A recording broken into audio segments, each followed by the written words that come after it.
Are you a first-time buyer looking to buy a condo? Not quite sure how to navigate through all the paperwork? Let me help you out. It's only normal making an offer on a condo. It's pretty much standard. You need a promise to purchase, you need a vendor's declaration. Promise to purchase is the wishes of the parties names, what's the price, what's the mortgage request, what's the financing delay, what's the move-in date, when are you notarizing, what's included, what's excluded. Pretty basic stuff. Accompanying the promise to purchase is the vendor's declaration. Here's a chance for the vendor to come clean. If there were any issues of the property, to actually declare them. Was there ever a fire? Was there ever a flood? Did they ever use an exterminator? For what reason? Was there ever any issues that maybe a room was hard to heat? Was there the hot water tank that burst, that flooded the basement? So here they're all detailed in this document, which is very important that the buyers know exactly what they're getting into.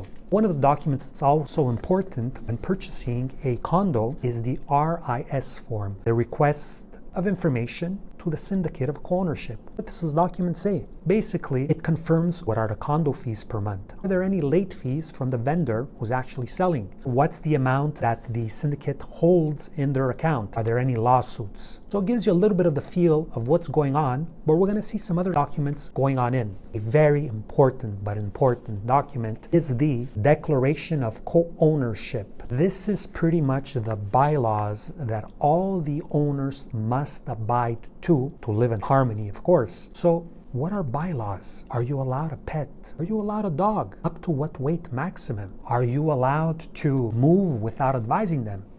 Certain towers, you must reserve the move date. You must leave them a deposit in case your movers damage the common areas. What about when you are planning to redo the kitchen? What about when you are planning to remodel the washroom? There's rules to follow. You're there owning a fraction of a property altogether. Another document which is very, very important, the financial statements. Request minimum of the last 2 years of financial statements. Why? To see the health of a particular condominium project you're buying into. Sure, at times we can see that there's not lots of money in the contingency fund. Why? There's probably a reason. They maybe redid the roof recently. They maybe changed all the windows recently. So if there is a valid explanation, that's fine. There's no problem. The next important document that we find is the minutes of the last meetings. A good thing is to ask the minutes of at least the last 2 years to see precisely what's going on. Is there a new or a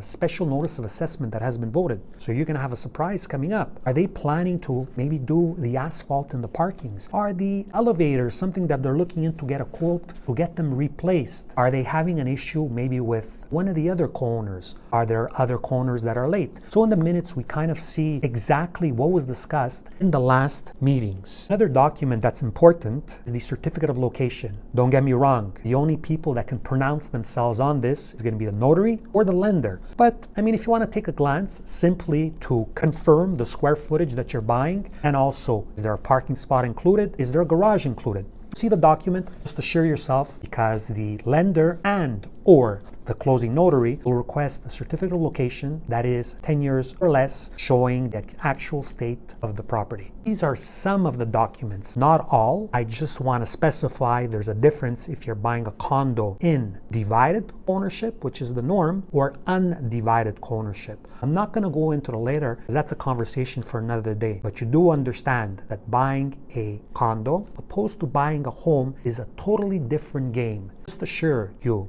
go hand in hand with an experienced broker that's going to help you navigate successfully through the process. For more real estate tips, follow me. It'll be my pleasure.